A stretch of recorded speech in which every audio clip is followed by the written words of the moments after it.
தூய்மை. பிறருக்கு தீமை நினைக்காதே. நற்குணமே நற்சிந்தனையின் அடித்தளமாகும். செயலின் வடிவம். நம் மனதில் விதைக்கப்படும் நல்ல எண்ணங்களே பிற்காலத்தில் நல்ல செயல்களாக மலர்கின்றன. நேர்மறை ஆற்றல்.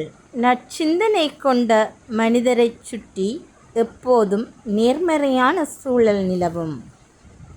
வணக்கம். 12ஆம் தேதி ஆனி மாதம் 2026ஆம் ஆண்டு.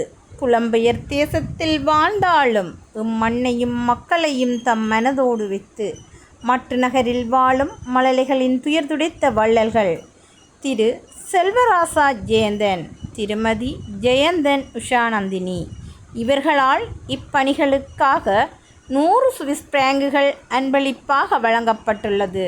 இவர்களை நன்றியுடன் மக்கள் வாழ உதவும் நிறுவனம் வாழ்த்தி வணங்கி நிற்கிறது. நன்றி.